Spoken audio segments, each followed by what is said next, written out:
BJP, ये भारतीय झूठ पार्टी है। इन्होंने जनता से 3 वादा हम खाली गिनाते हैं।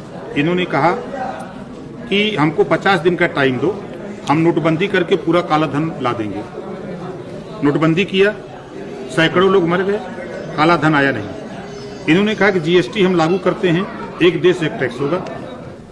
घोषणा क्या, एक देश और एक टैक्स की बात। और पेट्रोल और डीजल पे जीएसटी नहीं लगाया, इस नाते कि अडानी और अंबानी का कारोबार है। एक देश एक टैक्स की बात करके जीएसटी लागू किया कि अर्थव्यवस्था को हम लाइन पटरी पे ला देंगे। और अर्थव्यवस्था डीजीपी चली गई कहाँ, -23 पर, -23 पे चली गई, वहां भी फेल हो गए।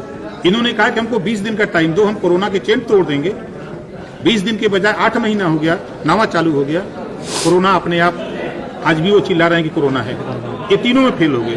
तो ये अपने बात से हमेशा फेल होते हैं। जिस तरह किसानों से कह रहे हैं, किसान कह रहा है कि हमारा धन दुगुना न करो, हमारा जो लागत मूल्य है उसी को खाली दिलवा दो। तो ये कह रहे कि नहीं, हम आपका धन दुगुना करेंगे।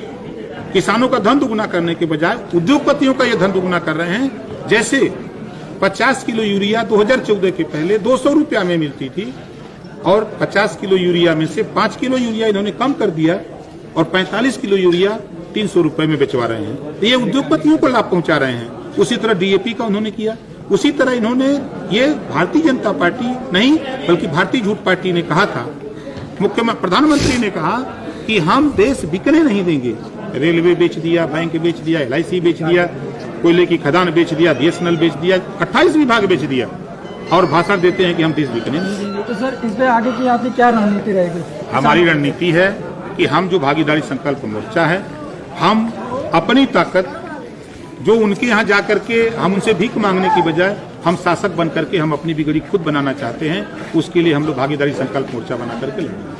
अभी कल जिस तरीके से ओवैसी की पार्टी से आपकी मुलाकात हुई सर, क्या आपकी गठबंधन के लिए कुछ सुझाव सामने? देखिए, कल उन्होंने प्रेस के सामने कहा कि हम ओम प्रकाश राजभर जी के साथ भागीदारी संकल्प मोर्चा में हम 22 का चुनाव मिलकर लड़ेंगे। कल उन्होंने ऐलान करके वो अपने फिर आगे चले गए, वो हमारे साथ। सर, जिस तरीके से अभी कल से 3 दिनों से यहाँ पे ST SC OBC का जो आरक्षण था 59,000 भर्ती को लेकर वहाँ पे छात्र प्रदर्शन कर रहे हैं, तो क्या आप इसका, उनके आरक्षण को भी योगी सरकार खत्म कर रही है? 100%। ये फिर मैं कह रहा हूँ कि दुनिया में अगर झूठ बोलने वाली कोई पार्टी है तो उसका नाम भारतीय झूठ पार्टी है। योगी जी ने कहा कि 1.25 करोड़ लोगों को रोजगार दे रहे हैं, प्रधानमंत्री उद्घाटन करते हैं। अभी कल डिबेट पर भारत समाचार में भाजपा का केंद्रीय मंत्री कह रहा है कि उत्तर प्रदेश में 4 लाख हमने नौकरी दिया। 1.25 करोड़ किसको दिया? मनरेगा को गिना दिया। जो दुकानें बंद थी कोरोना में उसको खुलवा के उसको गिनवा दिया। ये इतने झूठे हैं, ये शुद्ध रूप से पिछड़े दलित अल्पसंख्यक के दुश्मन हैं। ये इनके हिस्से को लूट रहे हैं, इनकी हिस्सेदारी नहीं दे रहे हैं। ये जो लोग मांग रहे हैं, हम उन लोगों से कहूंगा कि आप भीख मत मांगो, आप राजा हो। राजा कभी भिखारी के सामने नहीं। जब चुनाव आता है तो 5 साल यही नेता जनता के बीच में जाके 15 दिन जनता की शरण में रहते हैं, और फिर जब ये चुनाव जीत जाते हैं तो वही जनता 5 साल इनके चरण में रहती है। इनके अभी दिल्ली में अरविंद केजरीवाल ने कृषि कानून की कॉपी फाड़ दिया है, इस पर क्या आपका रिएक्शन है, क्या कहना चाहेंगे आप? 100% अच्छा किया, हम उसके समर्थन में। कह रहे हैं कि दिल्ली में हम खारिज कर रहे हैं इसको। बिल्कुल सही कर रहा है। उत्तर प्रदेश में भागीदारी संकल्प मोर्चा की सरकार बन गई तो यहाँ भी फाड़ करके दिखाऊंगा, नहीं लागू होने दूंगा। ये गलत कानून है, ये उद्योगपतियों को लाभ पहुंचाने के लिए है। ये टाटा बिरला डालमिया का देश नहीं है, ये गरीब मजदूर के किसान का एक देश है। आपका मानना है कि जो केजरीवाल ने किया वो सही किया है केजरीवाल ने, लेकिन कॉपी फाड़ना है किस हद तक सही है? बहुत सही है। देखिए, सठे साठे समाचार है।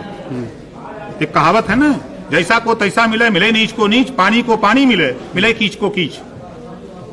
सर, एक सवाल हमारा ये है कि शिवपाल यादव से कल बाद ओवैसी जी ने कहा था कि हम मुलाकात करेंगे, तो मान लीजिए अगर उनसे मुलाकात होती है, गठबंधन अगर होता है, एक तरफ शिवपाल यादव जी अखिलेश के साथ जाना चाह रहे हैं, तो क्या लगता है कि वो आपके गठबंधन में शामिल होंगे?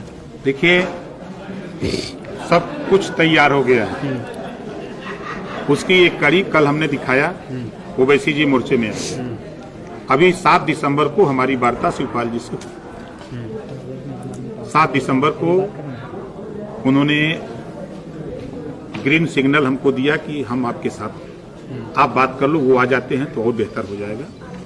तो वो तो आ गए, आप आपकी पार्टी भी आ रही है उत्तर प्रदेश सब में। लोग आएंगे। क्या आप बात करेंगे उनसे? देखिए, हमारी जो निःशुल्क शिक्षा, हाँ। निःशुल्क स्वास्थ्य, नौजवानों को रोजगार, किसानों को 5 हार्स पावर बिजली फ्री, जब पंजाब में है तो हियां क्यों नहीं? हम जिसकी जितनी संख्या भारी उसकी उतनी हिस्सेदारी। 1700 थाने हैं, सबकी हिस्सेदारी होनी चाहिए। 75 जिले हैं, 75 जिले में सबकी हिस्सेदारी होनी चाहिए। 18 कमिश्नरी है, उसमें हिस्सेदारी होना चाहिए। सबका साथ सबका विकास का नारा तो दे रहे हैं, थाने पर बिरादरी पोस्ट कर रहे हैं ना। बावन मारा जाएगा तो नहीं होगी कोई बात। अगर पाल मारा जा रहा है बलिया में, तो अपराधी को बचाने के लिए पूरी बीजेपी लपट जा रही है। आपके हाथरस में देखा, अपराधी के बचाने के लिए प्रदर्शन हो रहे हैं, मीटिंगें हो रही हैं, उस पे कोरोना नहीं है, 144 धारा नहीं है। अगर कोई दल का नेता उस पीड़ित के परिवार के पास जा रहा है तो उसके खिलाफ मुकदमा, पत्रकार जा रहा है तो उसके खिलाफ मुकदमा लिख रहे हैं। ये बीजेपी अपराधियों की पार्टी है, अपराधियों को संरक्षण दे रही है। ये बीजेपी वॉशिंग मशीन है। इधर से बीजेपी घुसता है, अपराधी इधर से घुसता है और उधर से क्लीन चिट होकर निकल जाता है कि अब सही हो गया। ये है बीजेपी।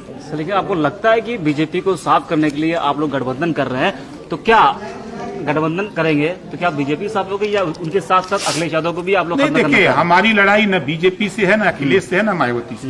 हमारी लड़ाई वंचितों को अधिकार दिलाना, किसानों को अधिकार दिलाना, जो बेरोजगार हैं उनको रोजगार मुहैया कैसे हो।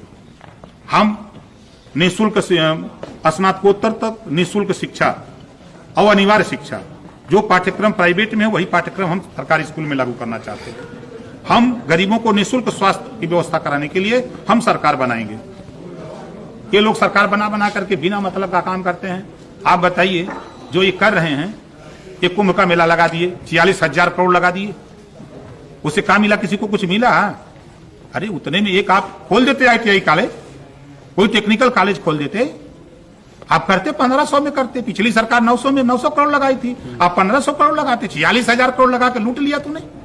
ये लुटेरों की सरकार है, गरीबों को लूट रहे हैं, खून सिरिंज से निकाल रहे हैं। कल चंपत राय जी ने एक प्रेस कॉन्फ्रेंस किया, उन्होंने कहा कि राम मंदिर के लिए हर घर से चंदा लिया जाएगा, 100, 500, 1000। तो इस पर क्या कहना चाहेंगे? देखिए, भिखमंगा है बीजेपी, भिखमंगा पार्टी है। समझ रहे हैं? नहीं, वो तो चंदा तो राम मंदिर के लिए जाएगा ना। क्या राम मंदिर के नाम पर ये चुनावी चंदा मांग रहे हैं? गलतफहमी में बोल रहे हैं चंपत। मतलब ये चंदा मंदिर के लिए नहीं? नहीं नहीं नहीं नहीं, चंदा तो मंदिर के लिए सारी तैयारी, चंदा मिल चुका है, सरकार पैसा दे दी है। ये चंदा चुनाव के लिए मांगा जा रहा है, वोट के लिए उनको धर्म के साथ जोड़ा जा रहा है। जो नफरत है हिंदू मुसलमान की, उस बीज को बोया जा रहा है। और उस नफरत को हम खत्म करने के लिए कल आपके सामने पेश किया हूं कि अब हिंदू भी होगा, मुसलमान भी होगा, सिख भी होगा, ईसाई भी होगा, हम एक मंच पे होंगे और चलो तुम्हारी नफरत हम दिखाते हैं, तुम हिंदू मुसलमान करोगे, हम भारत बनाएंगे, हम भारतीय बनाएंगे। धन्यवाद सर।